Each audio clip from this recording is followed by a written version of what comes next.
Assalamu alaikum warahmatullahi wabarakatuh. Good afternoon to all doctors. I am Dr. Firdaus Alam from Kolkata, Hyderabad. पिछले topics में मैं पढ़ा चुका हूँ P group, पेट्रोलास, P1, P2, P3, P4। आज का जो टॉपिक्स है सबसे इम्पॉर्टेंट हमारा फंक्शनल्स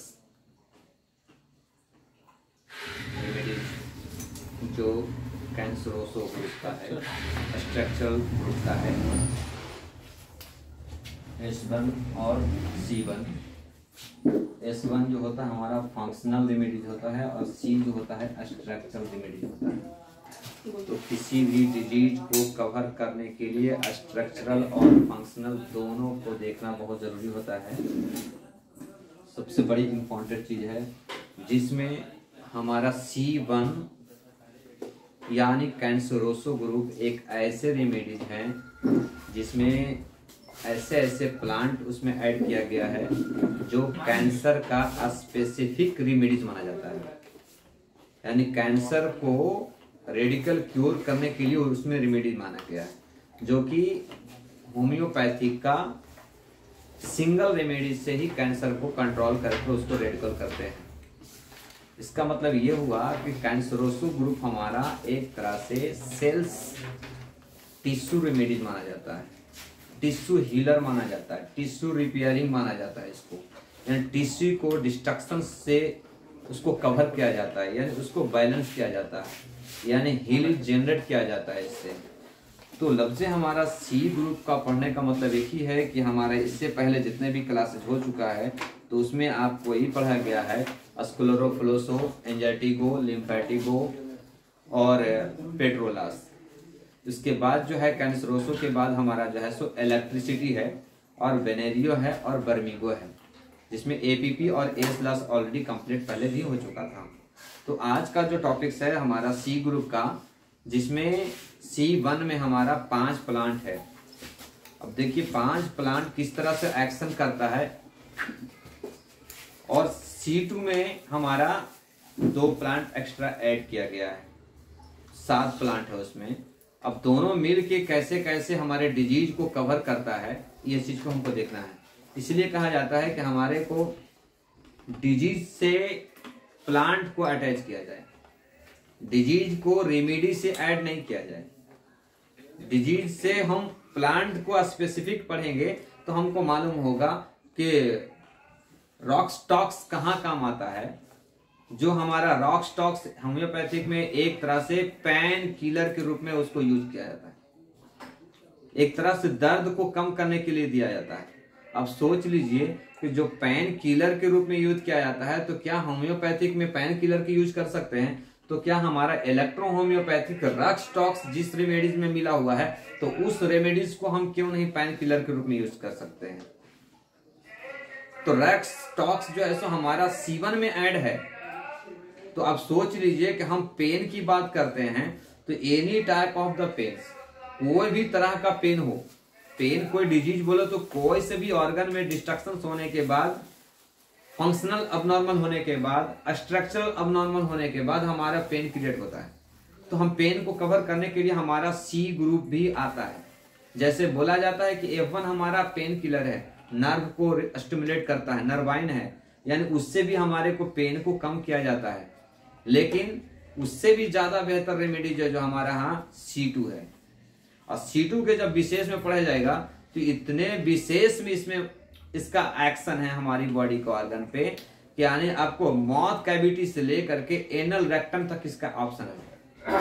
अब सोच लीजिए कि माउथ से लेकर के एनल रेक्टम तक कितने भी ऑर्गन, जितने भी इन्वॉल्व ऑर्गन है, आपको salivary gland, oesophagus, intestinal, large intestine, small intestine, liver, pancreas, spleen, पूरे पे वर्क करने वाला है जितना। यानी ये आपको जिस तरह से हम H2 पढ़ाए थे कि H2 एक हमारा डाइजेस्टिव डिसऑर्डर के रूप में यूज होता है, तो उसी तरह से H2 का C2 हमारा सपोर्टिंग मेडिसिन है। कोई भी ऑर्गन हम अगर उसको एक्सप्लेन करते हैं, जैसे लीवर हो गया, पैनक्रियाज हो गया, तो उसमें 2 ही फंक्शन हम करते हैं, 2 ही चीज हम जांच करते हैं। इसका फंक्शनल क्या है, यानी जो केमिकल हमको ये देना चाहिए वो दे रहा है या नहीं दे रहा। एक दूसरी बात है, अगर दे रहा है तो बाहरी क्या इसका है, बाहरी एरिया का स्ट्रक्चर क्या है। किसी का सपोर्टेड लिवर फैटी होता है, लिवर फैटी होता है तो उसका, लेकिन आप उसको जांच कराते हैं क्या, एक एलएफटी जांच कराते हैं, तो एलएफटी नॉर्मल आता है। इसका मतलब क्या हुआ, फंक्शनल ठीक है लेकिन स्ट्रक्चर अब नॉर्मल है। जब स्ट्रक्चरल आज अब नॉर्मल है तो कल आने के वाले समय में वो 101% उसका फंक्शन भी डिस्टर्ब होगा, क्योंकि सूजन आया तो क्या आया, इन्फ्लामेशन आया। जब इन्फ्लामेशन आया तो हमारे 101% वहां पे कुछ ना कुछ वाटर फ्लूइड कलेक्ट हुआ। जब कलेक्ट हुआ तो हमारा वहां से जो केमिकल रिलीजिंग होना चाहिए वो ऑटोमेटिकली अब नॉर्मल डिटेक्टेड करेगा। तो उसी तरह से हमारा H2 जहां जहां काम करता है वहां वहां हमारा C2 101% काम करता है।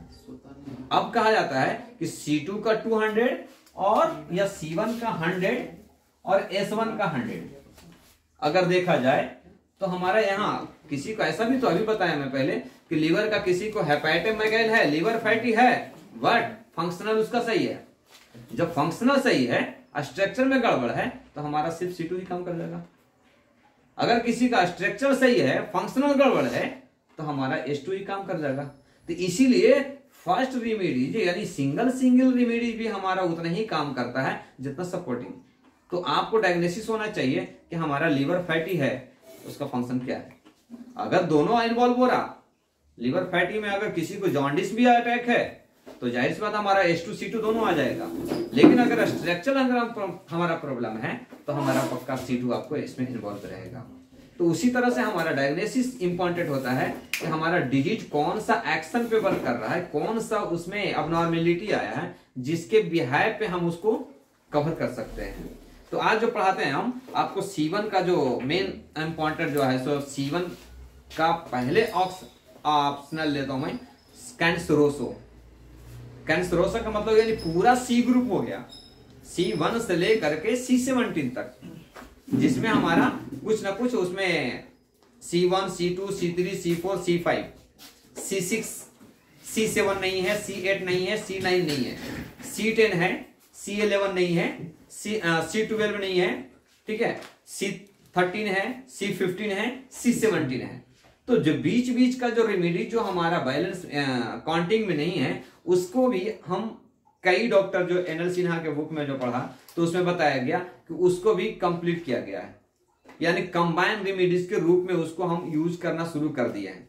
जैसे C11 नहीं है तो A2 C5 L1 इस तरह से बना करके हम C11 को हम ऐड कर लिए हैं, यानी एक बना लिया है। आप सोच लीजिए कि C15 हमारा स्टोमक पे काम कर रहा है अकेले, C15, लेकिन C11 के बाद बता रहे हैं तो C11 में कौन कौन सा रेमेडीज है ये देख लीजिए आप। A2 C5 L1, A2 C5 L1 4 remedies है। तो उसमें आपको चारों मेडिसिन के अगर एक्शन देखेंगे, A2 कहां बेन पे काम कर रहा है, C5 कहां हमारा मसल्स पे काम कर रहा है, L1 हमारा लिम्फेटिक का काम कर, तो उसी तरह से अगर जोड़ेंगे तो बहुत लंबा होता है वो। तो कहता है कि C हमारा कैंसरोसो जो क्या काम करता है ये बताते हैं आपको। देखिए कहता है कि कैंसरोसो का प्रभाव, कैंसरोसो का इफेक्ट जो होता है हमारे बॉडी को स्ट्रक्चर पर होता है। यानी याद रखिएगा कैंसरोसो जितने भी होता है C ग्रुप का जो वर्क जो करता है हमारा स्ट्रक्चर पे करता है आपको, यानी बाहरी लेयर पे करता है, कहीं पे सिकुड़ जाना, बढ़ जाना, इन्फ्लामेशन होना, डिस्ट्रक्टिव होना, ऑब्स्ट्रक्टिव होना, इस पे काम करता है। यह रेमेडी कैंसर डिजीज का मेन रेमेडी माना जाता है, इसलिए कि कैंसर होने के बाद हमारा सबसे ज्यादा जो इन्वॉल्व होता है सेल्स होता है। तो इसलिए सेल्स का रेमेडीज नंबर 1 हमारा S1 है, C1 है। C1 का सपोर्टिंग हमारा कौन है, S1 है। तो इसी तरह से आपको कहा जाता है रेमेडी है यह कैंसर थ्रोट, यानी कैंसर यानी कितने भी प्रकार के, अब कैंसरोसो पढ़ा रहा हूं मैं, C1 नहीं पढ़ा रहा हूं मैं, कैंसरोसो पढ़ा रहा हूं मैं। कैंसरोसो का मतलब यानी पूरा C ग्रुप, तब पूरा C group any type of the cancer, इसलिए कि हर ऑर्गन के लिए हर रेमेडीज दिया गया। थ्रोट के लिए अलग, लिवर के लिए अलग, इंटेस्टाइनल के लिए अलग, ओवरी के लिए अलग। तो ओवरी कैंसर है तो C2, थ्रोट कैंसर है तो C13, लिवर कैंसर है तो C5, तो इस तरह से यानी पूरा कैंसरोस की बात किया जाए तो हमारा इस तरह से काम करने वाला होता है। हर प्रकार का घाव यानी कहीं पे भी अगर जख्म अगर सुख नहीं रहा, इसीलिए हायर डायल्यूशंस के बारे में बताया गया था कि कोई सा भी ऑर्गन में जख्म अगर हील नहीं हो रहा है, वो ऑर्गन का एरिया देखें आप। गले का जख्म ठीक नहीं हो रहा है तो गले का हमारा क्या है, C13 है ना, तो C13 का हाई डायल्यूशन दे दीजिए, आपको बॉन्ड हीलिंग हो जाता। लीवर का जख्म ठीक नहीं हो रहा है, C5 का दे दीजिए। ओवरी का कैंसर नहीं ठीक हो रहा, ओवरी का जख्म नहीं ठीक हो रहा, C2 दे दीजिए। तो इसलिए हर ऑर्गन का रिलेटेड अलग अलग होता है कैंसरोस ग्रुप से, इसलिए हायर भी जरूरी होता है। ठीक है, जैसे उनका पक जाना, कहीं भी जख्म अगर पक गया है, पस निकल रहा है, मवाद पड़ जाना, जहरवाद किसको बोलते हैं, गैंग्रीन को। गैंग्रीन का मतलब क्या होता है, जहर किसको बोलता है, जहर एक जगह जानने के बाद बॉडी में अपना एक्शन शुरू कर लेकर के दूसरे को अपने साथ में बना देना। गैंग्रीन क्या करता है, इन्वॉल्व हो जाता है, यानी फैलते चले जाता है, ट्रांसमिट होते जा जाता है, इंक्रीज स्प्रेड होते चले जाता है। तो उसी तरह जहर का मतलब क्या, मौत कैविटी में अगर ले लेते हैं तो मौत से अगर एसोफेगस में गया, उसके बाद इंटेस्टाइन में गया, क्या करता है कि 12 घंटे के बाद इसकी पूरी बॉडी में जहर फैल गया। क्यों भाई, क्योंकि ऑर्गन हमारा एक जगह पे है जरूर, लेकिन उसका वर्क जो है सो हमारा सीधा ब्लड से है। तो ब्लड जब तक अगर चला गया, स्प्लीन और लिवर फैटी अगर लिवर से चला गया तक अगर पॉइजन चला गया तो ऑटोमेटिकली हमारी बॉडी में सर्कुलेट हो जाएगी। ठीक है, तो उसी तरह किसी भी अंग का डेथ होना का मतलब क्या होता है, बिल्कुल सेल डेड हो जाना, यानी वहां पे बिल्कुल उसका सेल्स में अपना जान नहीं रहना, अपनी ताकत एनर्जी नहीं रहना। तो वैसे भी काम करता है। तो कैंसर हमारा क्या है, डेड सेल है। गैंग्रीन हमारा क्या है, डेड सेल है। क्रॉनिकल डिजीज क्या है, हमारा डेड सेल ही है। तो डेड सेल को ही हमारा जान लाना है। तो जान लगाने के लिए क्या करता है, इसलिए बताया जाता है कि कहीं पे भी अगर ये फोड़ा बन गया, अगर ये ठीक नहीं हो रहा है, इसका कलर ब्लैक हो गया, तो हम पहले भी बोले थे red is better than yellow, yellow is better than black. ठीक है, अगर ब्लैक है तो ब्लैक से बेहतर पीला है, अब पीला से बेहतर लाल है। तो अब ये ब्लैक हो गया, अब ये बिल्कुल डेड सेल हो गया, अब इसको हमको कवर करना है, तो इसीलिए आरी लगाया जाता है। कहां लगाया जाता है, around area of the black spot. अगर ये एरिया पे आरी, अगर बोला जाता है कि जख्म पे आरी नहीं लगाया जाता है, ठीक है, आरी लगाना जख्म पे नहीं है, लेकिन जख्म के बाहरी एरिया जो है हमारा जख्म नहीं है, उसको ब्लड का सर्कुलेशन वहां पे डिस्ट्रैक्ट हो गया है, वहां पे ब्लड का सर्कुलेशन वहां तक नहीं पहुंच रहा है, तो वहां तक हम इसको फोर्स करने के लिए यहां तक देंगे, तो ऑटोमेटिकली है कि आपको यहाँ पे सेल्स हमारा जनरेट होना शुरू हो जाता है। ठीक है, बाहरी एरिया के लिए आरई, इंटरनल एरिया के लिए जीई। ठीक है, तो जीई देते तो क्या होता है, हील करता है, वो सेल्स को भरता है, मसल्स को वो उभारता है। तो ऐसे कंडीशंस में किसी भी अंग का डेथ होना या सॉफ्ट होना या जल जाना या पानी भर जाना।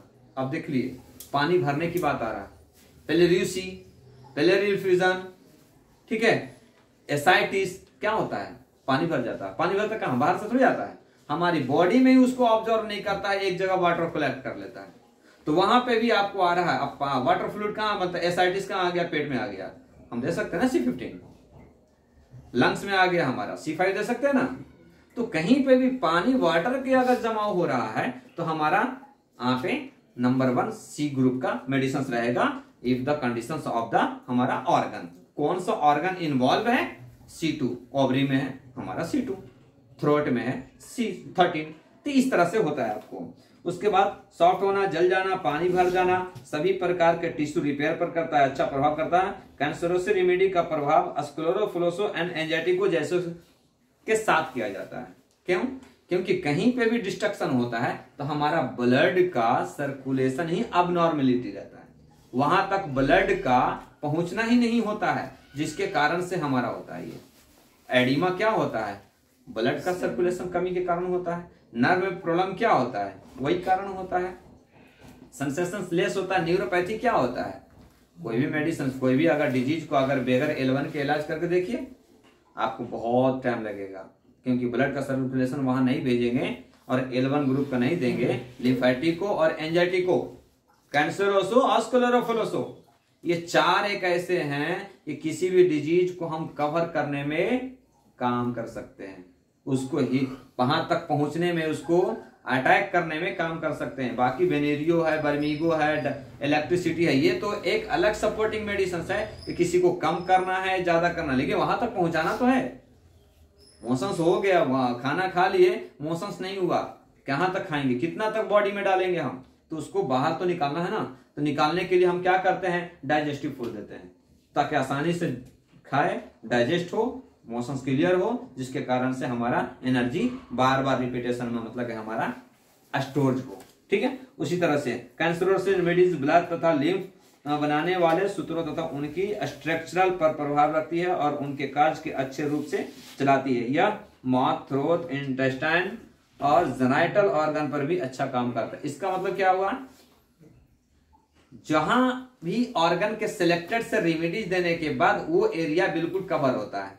अब कई बार ऐसे होते हैं कि जो एक ऑर्गन ज्यादा डिस्टर्बेंस रहता है लेकिन उसके नियरेस्ट ऑर्गन जो है सो कम इन्वॉल्व रहता है, तो इसलिए एक ऑर्गन को हायर में देना है, जो ज्यादा स्प्लिट कर रहा है उस ऑर्गन का रेमेडीज हायर देना है।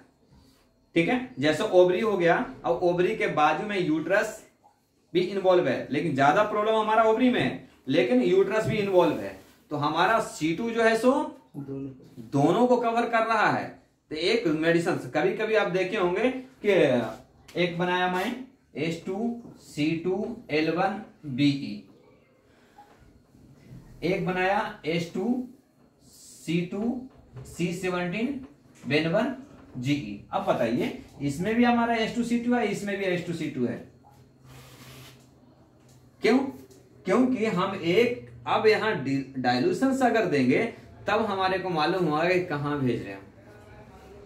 मेडिसिन से आप नहीं बोल सकते कि हाँ कहां काम करने वाला है, लेकिन तकरीबन डॉक्टर इसी में कंफ्यूज हैं। H2 तो दे दिए, H2 तो हमारा ब्लडर पे काम करने वाला है, मैं इसको लंग्स पे कैसा काम करूंगा, लेकिन इसके साथ और ऐड करेंगे तब हमको मालूम होगा कि क्या करने वाला है। अभी हम ये दे दिए D5 का मतलब यही हो गया कि न्यूट्रल दे रहे हैं लेकिन एक सिलेक्टेड ऑर्गन पर दे रहे हैं, सिलेक्टेड ऑर्गन पर दे रहे हैं। यानी अभी D5 दे दिया, जो भी ब्लडर नुमा जितने भी ऑर्गन है पूरे को ये कवर करेगा। लेकिन अगर हम ये दे दिए D30 दे दिए तो क्या करेगा, वही ऑर्गन जो है से पूरी बॉडी को नियरेस्ट एरिया में जो भी इन्वॉल्व है उसको पूरा को कवर कर लेता है ये। इसीलिए हमारे एक ही कंपोजिशन 2 का 4 बार भी दे सकते हैं, एक हायर में दे दिए, एक मीडियम में दे दिए, एक स्ट्रॉन्ग में दे दिए। जैसे में S1 देख लीजिए, S1 D5 दिए, हम डिटॉक्सिफिकेशन करें, D30 दिए हमारा रेक्टम एनल से काम करें, D1000 दे दिए हमारा पूरा ब्रेन से लेकर नाखून तक काम करा, पूरा नर्वाइन कर दिया, वो बॉडी से जहां से भी आपका डिस्ट्रक्शन था वो पूरा को कवर कर लिया वो चीज का। ठीक है, कैंसरोसिस हर तरह के सूजन, सिस्ट, क्रॉनिक इन्फ्लामेशन, कहीं पे भी क्रॉनिक इन्फ्लामेशन का मतलब पुरानी सूजन कहीं पे भी हो वहां पे नंबर 1 काम करता है। क्रॉनिक सूजन मतलब क्या, हाँ अब देख लीजिए, पुरानी सूजन बोले तो रिमेटाइज में भी क्या है, पुरानी सूजन है। स्पाइनल कॉर्ड पुरानी सूजन में आता है। कहीं पे भी मवाद बढ़ जाना, हार्डनेस हो जाना, सिस्ट बन जाना, सिस्ट मतलब यानी ओवरी सिस्ट हो गया, आपका पॉलिप सिस्ट हो गया, कहीं पे ट्यूमर सिस्ट हो गया, ब्रेन सिस्ट हो गया, कहीं पे भी अगर हो गया तो हार्ड हो गया हो, तो वहां पे भी हमारा नंबर 1 ये काम करता है कैंसरोसिस ग्रुप का। फिस्टुला रेमेडीज है ये। फिस्टुला मतलब क्या होता है, कहीं न कहीं मसल्स को एक्स्ट्रा ग्रोथ हो जाना और अलग से उसका लिंक बनाना, उसको फिस्टुला बोलते हैं। लेकिन आदमी क्या जानता है फिस्टुला के बारे में, एक ही चीज जानता है, piles. Not, there are many types of the fistula in of our body. हमारे बॉडी में कई जगह पे फिस्टुला जनरेट होता है। हम जानते सिर्फ एक ही इमोशंस के रास्ते पे जमा हो गया वो फिस्टुला हो गया, नहीं, आपको गम फिस्टुला भी होता है, गम फिस्टुला देखे हैं, टंग्स फिस्टुला भी होता है।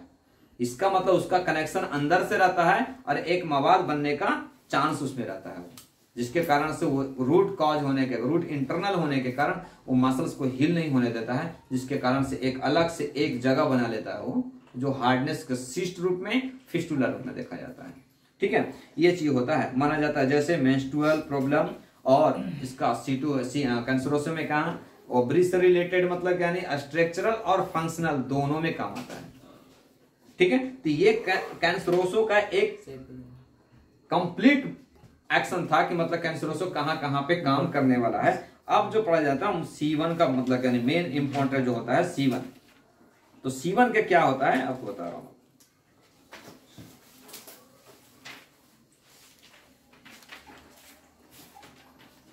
C1 कहता है क्रॉनिक ईचिंग, क्रॉनिक कॉफ। अब देखिए हम लोग जान रहे थे C1 क्रॉनिक कॉफ में भी काम आता है, तभी तो हम क्या देते हैं, एलर्जी में काम आता है, स्नीजिंग में काम आता है, कफ में काम आता है, ईचिंग में काम आता है, कोल्ड में आता है, कोराइजा में आता है, स्पॉटम में आता है, बलगम में आता है। समझ लीजिए, एलर्जी जितने भी रिमोट उसका कनेक्शन से आ रहा है उसमें पूरा में मैं बताया था एक formula S1 C1 A1 F1 RE number 1 remedies for the any type the cold, coryza, sneezing, cough, कोई सा भी रहेगा आपको इसमें काम करता है। दिए C1 और C1 के साथ में क्या दिए, S1 दिए, क्योंकि S1 का सपोर्टिंग रेमेडीज C1 है। अगर C2 देते तो हम S2 दे देते उसमें। ठीक है, इसमें कहता है pus, whooping cough, throat infection, female genital organ पर अच्छा काम करता है, तभी तो हम क्या देते हैं S1 C1 A1 F1 Ven1 RE और BE और GE पहले बता चुके हैं। ये क्या करता है हमारा S1 C1 A1 F1 Ven1 RE।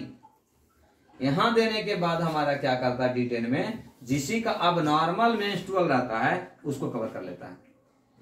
आ गया हमारा यूट्रस, वजाइनस आ गया ना, फिर नीचे चलता है अब नॉर्मल मेंस्ट्रुअल पेन फॉर, यदि किसी रेमेडी को डिलीवरी, हाँ किसी फीमेल को डिलीवरी, अगर डिलीवरी कराना है, अगर किसी को मतलब कहने वक्त टाइम है लेकिन ऐसा कंडीशन डॉक्टर बता रहा है कि इसका 4 फिंगर शेप नहीं है, यानी जितना उसका खुलना चाहिए था यूट्रस का एरिया नहीं खुला है, आप इसको C1 का सिर्फ खाली ग्लोबल्स में अगर आप दे देंगे, अगर D5 से अगर दे दिए, फ्रीक्वेंटली अगर यूज करा दिए, आपको 3 घंटे के अंदर वो जगह फैला देगा, नॉर्मल होने का चांस हो जाएगा। लेकिन डॉक्टर के पास आपको सीधा कहेगा not allowed any person go to the patient के पास किसी को जाने का अलाउ नहीं है। क्यों भाई, इन्फेक्शन हो जाएगा। ठीक है, अगर वैसे कंडीशंस में अगर C1 का हमारा ग्लोबल्स अगर चला देते हैं तो नॉर्मल डिलीवरी होने का चांस हो जाता है। ठीक है, क्योंकि हार्मोन रिलीजिंग कर दे रहा है ये, फ्रीक्वेंटली देने के बाद जितना भी सेल्स वहां पे डिस्ट्रक्शंस कर रहा था वो पूरा को मेंटेन कर ले रहा था आपको। ठीक है, पहले 5 गोली सुबह शाम दे दिए, उसके बाद आसानी से मतलब मिल जाता। यदि किसी फीमेल को डिलीवरी के साथ दर्द आने के बाद सडनली पेन रिड्यूस हो जाता है, बोलते हैं ना डॉक्टर साहब नॉर्मल हो जाता, लेकिन आपका जो पेन आ रहा है वो पेन ऑटोमेटिकली रिड्यूस हो जा रहा। जब पेन नहीं रहेगा डिलीवरी पास नहीं हो सकता, फीटस को बाहर नहीं निकाल सकता, निकल नहीं सकता है। तो वैसे कंडीशंस में भी हमारा C1 नंबर 1 रेमेडी माना जाता है। अगर किसी को सडनली पेन आ रहा है, पेन जा रहा है, आपको C1 का ड्रॉप दे दीजिए, उसको कंटिन्यू पिला दीजिए। या किसी को साथ में अगर जाता है हॉस्पिटल, अगर देख रहे हैं कि आज कंडीशन सही है, डॉक्टर बताया कि हाँ कंडीशन सही है, डेट सही है, बिल्कुल EDD बराबर बता रहा, आप C1 का ड्रॉप बना कर दे दीजिए, उसको बोलिए इसको पिलाते रहो, थोड़ी थोड़ी देर में पिलाते रहो। डॉक्टर को भी नहीं बोलना कि हाँ मैं ड्रॉप दे रहा हूं मैं।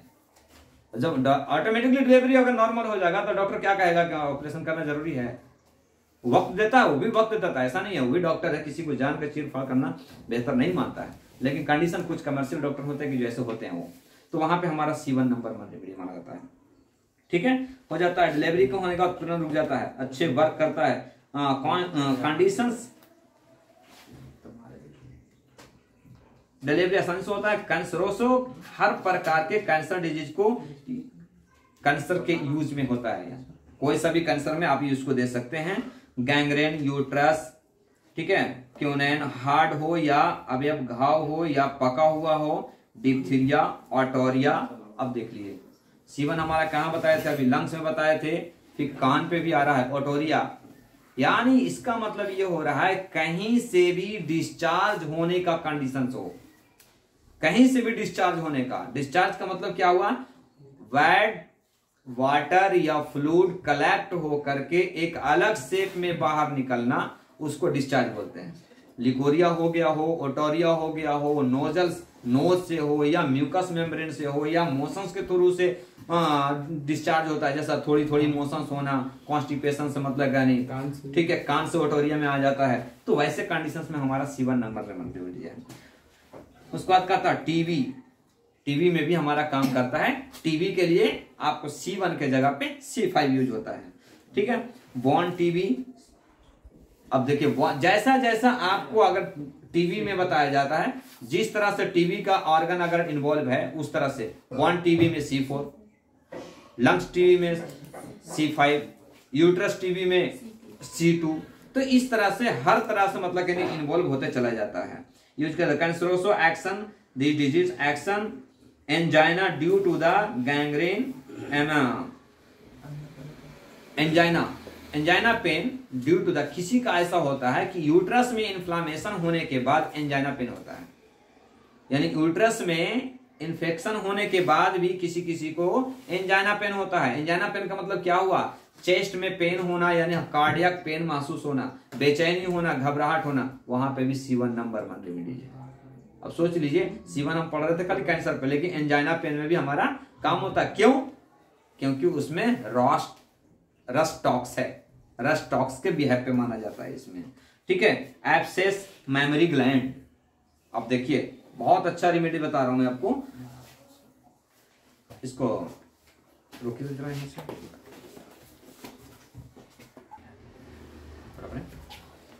ठीक है। तो कहा जाता है कि यार हमारे ये मेमोरी ग्लैंड पे इंपॉर्टेंट रेमेडी माना जाता है।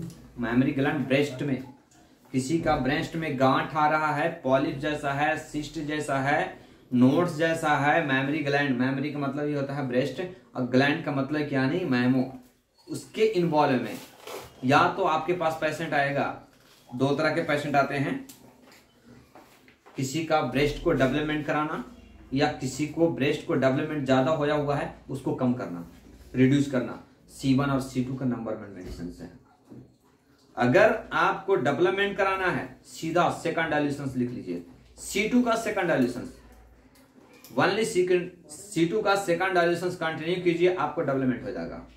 लेकिन अगर डेवलपमेंट ज्यादा है यानी साइज से ज्यादा है, अगर उसको रिड्यूस करना है तो पहले 6 डोज हायर डायल्यूशन, 1000 का 6 डोज, आज 3 डोज, फिर अगले महीने 3 डोज C2 का, ठीक है। उसके बाद फिर आपको सेकंड डायल्यूशन दे दीजिए उसको, ठीक है। डेवलपमेंट के लिए, डेवलपमेंट के लिए सेकंड का सुबह से, मैंने फर्स्ट से ही सेकंड, C2 का सेकंड डायल्यूशन से, और जिसका इंक्रीज ज्यादा है तो पहले 6 dose higher dilution, after C2 का सेकंड डायल्यूशन कंटिन्यू कीजिए, आप पूरा फैट्स डिपॉजिट बाहर कर देगा। जितना उसका साइज रहना चाहिए वो आ जाना चाहिए। लफ्ज एज के हिसाब से आपको काम करेगा, लेकिन करेगा, एज फैक्टर वाले को भी करेगा, लेकिन उसमें वक्त लगेगा। लेकिन अगर अंडर एज है बहुत जल्दी रिकवर करेगा आपको, ठीक है। तो मेमोरी ग्लैंड पे भी काम करता है। उसके बाद ब्रोंकियल कैटरा, ब्रोंकियल यानी आपको लंग्स इन्फेक्शन में भी काम करता है ये disease. Bone cataract, bladder, softening bladder, कहता है ब्लडर को सिकुड़ जाना या फैल जाना, यूरिन ब्लडर जिसको बोलते हैं, सिस्टाइटिस आता है, वहां पे भी हमारा ये काम करता है आपको, ठीक है। Breast cancer, NS, lupus, uterus, अब देखिए किसी कहता है कि यूट्रस बाहर आ जाता है, बॉम्ब जो है सो बाहर आ जाता है, तो वहां पे भी हमारा C1 काम करता है। तो वैसे कंडीशंस में जितने भी क्रोनिकल डिजीज में हैं, आपका C1 का पहले 1000 डायल्यूशन दे दीजिए, और उसके बाद हर कैटेगरी में, हर डिजीज में अलग अलग आपको चेंज करने के मिलेगा आपको।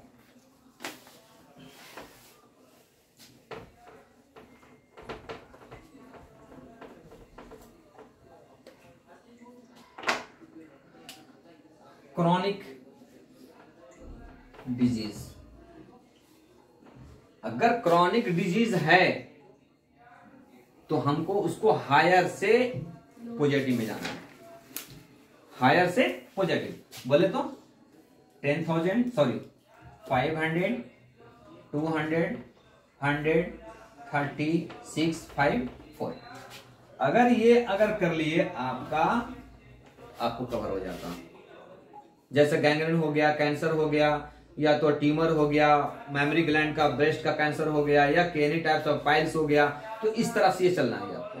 जितना ज्यादा पुराना है आप उसमें ले लीजिए, उसके बाद ऑटोमेटिकली चलते। अगर हमको एक्यूट इलाज करना है, यानी आज ही कल से परसों से मतलब करना है, तो हमारा कहां से चलेगा? D4 D5 D6 D10 D100 D30 500 1000 ऐसा चलेगा। तो हमारा यहीं पर सिलेक्ट हो गया कि हमको कौन सा कैटेगरी देना है। अगर मिडिल में आ गया सेकंड लाइसेंस दे देना, सीधा बीच का दे दिया, ऑटोमेटिकली कंट्रोल हो जाता है आपको। ठीक है। तथा colic caries teeth bone. Colic caries teeth bone का मतलब ये होता है जो बच्चा को दांत होने के समय दांत आने में उसको बहुत प्रॉब्लम होता है, फीवर इन्वॉल्व होता है, मोशंस होता है, या बहुत ज्यादा वीकनेस महसूस होता है, वैसे भी हमारा C1 नंबर 1 रेमेडीज है। अगर बोला डॉक्टर साहब दांत आ रहा है लेकिन बहुत दिनों से मतलब कि इसको परेशान करा हुआ है, C1 दे दिया, उसका पेन रिड्यूस हो जाएगा। जो दांतों से दबाते रहता है, बच्चे किसी को दांती काट लेता, खास करके अपने आप को कंफर्टेबल महसूस करने के लिए, वैसे कंडीशंस में आपको ये काम करता है। Congestions of the gall bladder cerebellum, congestions of the cerebellum, कहता ना कि सर मेरा ऐसा भारी दिखता है, लग रहा है कि भारी हेवीनेस जैसा दिखता है, तो वहां पे भी हमारा C1 नंबर 1 है। इसलिए अगर वैसा कंजेशन रहे, आपको C1 का 1000 डायल्यूशन दे दिए, सिंगल डोज दे दिए, फिर 15 डेज के बाद दे दीजिए, आपको खुद महसूस करेगा कि हाँ पहले से बेहतर है। ठीक है। Cramp in uterus, chronic catarrh. Cramp in uterus, uterus में मतलब यानी एक क्रैम्पिंग आना, जैसे मेंस्ट्रुअल के समय में बहुत स्टिफनेस जैसा महसूस होता है, यानी हार्डनेस महसूस होता है, वहां पे पेन महसूस होता है, बहुत ज्यादा सीवियर क्रैम्पिंग के जैसा महसूस होता है, वहां पे हमारा C1। इसलिए तो बताया अभी S1 C1 A1 F1 Ven1 RE GE B दिया ना, तो उसके कंडीशंस में वो काम आ जाता है। ठीक है। उसके बाद displacement of the mops diabetic में भी काम करता है ये, किसकी बिहार पे? काइलोफेलियम के जगह पे। ठीक है। Stomach, some from of the dropsy, fistula, teeth, anus, vagina, falling of the bone, facial lupus, चेहरे की बतौड़ी, चेहरे पे यानी सिस्ट आ जाता अंदर में, जैसा बताया जाता ना, ये किसी टोबैको वगैरह खाने वाले को, पेशेंट को यहाँ पे हार्ड हो जाता है, तो वहां पे भी हमारा ये काम करता है, आपको नंबर 1 है ये। ठीक है। फेशियल लुपुस यानी चेहरा जो है सो मतलब यानी एक्शन चेंज होना, सिकुड़ जाना, उसमें भी काम आता है। उसके बाद कहता है ordinary writing of os chronic jaundice, jaundice में भी काम करता हमारा ये C1 आपको। ठीक है। Pain in axillary gland and the polish of the ticks. Axillary gland आज ही मेरे पास आया था, आर्म पीठ में एक्सिलरी ग्लैंड था, यानी हमारा आर्म पीठ में ग्लैंड बना, गिल्टी जिसको बोलते हैं। ठीक है। तो वैसे कंडीशंस में आपको 15 डेज पहले आया था, बिल्कुल हार्ड और मसल्स में बिल्कुल पकड़े हुए था, हार्ड बिल्कुल मसल्स में पकड़े हुए था। आज 15 दिन की दवाइयां में देखिए कि वो सॉफ्ट हो गया, और मसल्स में जो स्टिफ किए हुए था वो छोड़ दिया। मसल्स का मतलब क्या हो गया? ये हमारी बॉडी है, अब इसमें ऐसा स्टिफ था, ये बिल्कुल उसमें अटैच था, मूवमेंटल नहीं था, सेक नहीं हो रहा था। आज दवाइयां के बाद होने के बाद ये ऐसा हो रहा है, महसूस ऐसा दिख रहा है, यानी ये जगह छोड़ दिया। जब जगह छोड़ देगा तो उसको बढ़ने का चांस खत्म, जगह भी छोड़ दिया, साइज भी छोटा, कनेक्टेड खत्म हो गया, उसका साइज भी छोटा होने, अब जो ये काम होगा ये ऐसा होता रहेगा, हो चुका ऑलरेडी, छोटा हो जाएगा ये। ठीक है। तो ऐसे ऐसे मेडिसिन जो है जो हमारा एलोपैथिक में इसका कोई विश्लेषण नहीं है, जिसका नो सॉल्यूशन विदाउट ऑपरेशन है, हमारे पास अल्हम्दुलिल्लाह इलेक्ट्रोपैथिक में आसानी से आसानी तरीके से हम उसको डायलेट कर सकते हैं। इसमें कोई बड़ी बात नहीं है। एक तो पैसे बचना, दूसरा पैसे कमाना, तीसरा पेशेंट को भी तकलीफ कम होना, आगे का साइड इफेक्ट नहीं होना कि एक डिजीज आ गया तो अब ना जाने ऑपरेशन होगा तो क्या होगा, ऑपरेशन करने वाले डॉक्टर, सर्जन डॉक्टर एक ऑपरेशन के लिए कितने जांच कराते हैं, क्यों कराते हैं?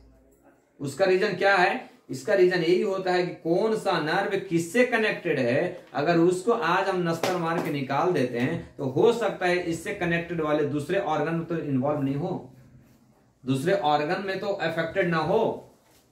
इसलिए बताता है थोरोसिस का या ब्रेन का पीछे का जो ब्लड अगर जख्म बनता है, बॉन्ड बनता है, तो उसको ऑपरेशन करने के लिए बहुत जांच करता है। हो सकता है कि यहाँ से ब्रेन से हमारा कई वेन रिलेटेड है, नर्व रिलेटेड है, हो सकता है उसका आंख चला जाए, हो सकता है उसको कान चला जाए। बोलते हैं ना, ब्रेन के ऑपरेशन कराता है पेशेंट को, इलाज करते हैं, ऑपरेशन होती है तो क्या बोलता है, मैं इसका गारंटी नहीं लूंगा, कोई सभी ऑर्गन इसमें इन्वॉल्व हो सकता है, बोल भी सकता है नहीं भी बोल सकता है, देख भी सकता है नहीं भी देख सकता है, क्योंकि पूरे रिलेटेड यहीं से है। लेकिन हमारा इलेक्ट्रोपैथिक में जिस ऑर्गन पे दे रहे हैं वो तो 101% काम कर रहा है, लेकिन 10% अगर कोई डिजीज आने वाला होता है वो ऑटोमेटिकली इससे रिड्यूस हो जाता है। हम अगर ग्लैंड के मेडिसिन दे रहे हैं, लेकिन अगर ओवरी में भी सिस्ट आने वाला चीज है वो ऑटोमेटिकली डायलेट हो जाएगा। अगर 5 mm का है, अगले बार अगर 15 दिन के बाद जांच करा दिए, उसको गलत हो, खत्म हो गया, सर अब तो इसको इलाज ही नहीं करे। बहुत केसेस जैसे मिला है, मैं कॉन्स्टिपेशन का इलाज करा, लीवर फैटी चला गया, मैं लीवर फैटी का इलाज करा, गॉल ब्लैडर में कंकर वो स्लग हो गया, यानी डायलेट हो गया। तो ऐसा होता है। कॉन्स्टिपेशन के पिलरी फ्यूजन, लंग्स में इन्फेक्शन था वो चला गया। डॉक्टर साहब खांसी की दवा तो नहीं दिए थे, लेकिन जब पुराना जो मेरा खांसी था वो कॉन्स्टिपेशन ठीक हुआ तो खांसी चला गया। मैं क्या दिया था उसमें, H2C2 एस्टन सीटन F1 दे थे ना, तो H2C2 तो हमारा लंग्स पे भी काम कर रहा है, एसाइड को काम कर रहा है ना, पिलरी डिफ्यूजन को काम कर रहा है ना, तो ऑटोमेटिकली हमारा वो काम कर जाता है। इसलिए एक मेडिसिन 2 बार करता है। एक मेडिसिन जो है, एक ही मेडिसिन एक को डिजीज को कम करता है और दूसरा ऑर्गन के न्यूट्रिशन को देता है, दूसरे ऑर्गन में न्यूट्रिशन देता है। कोई बार बार बच्चे अगर बुखार आता है तो उसको क्या करता है, बार बार इसको बुखार आता है, डॉक्टर साहब ठीक है मल्टीविटामिन ले लो। क्यों? इसका इम्यून को बढ़ा दिया। जो इम्यून से नहीं लड़ पा रहा था बच्चा, वो इम्यून पावर होने के बाद वो लड़ने के काबिल हो गया, बीमारी से लड़ना शुरू कर दिया। बीमारी से लड़ने के बाद बीमारी हार गया, बच्चे जीत गया। तो उसी तरह से हमारा मेडिसिन इसमें है कि जो एक ही डिजीज, एक ही रेमेडी 2 एक्शन काम करता है। करता तो बहुत एक्शन काम करता है। जिस तरह से आप पोटेंटाइज करेंगे उस तरह से आपका एक्शन चेंज होते चले जाएगा। ठीक है, ये चीज था, मतलब यानी हमारा ये C1 का विशेषता ही है। अब आते हैं हम C2 में। देखिए क्या होता है। C2 भी बहुत इंपॉर्टेंट रेमेडी माना जाता है।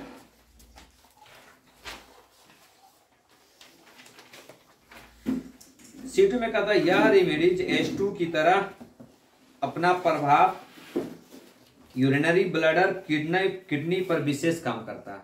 अब एक जो ये हमारा, अब देखिए C1 जो है सो सिलेक्टेड ऑर्गन के रूप में नहीं बताया गया है कि हाँ फोकस ऑफ दिस ऑर्गन, यानी एक्यूट डिजीज में कहीं भी C1 को हम ऐड कर सकते हैं।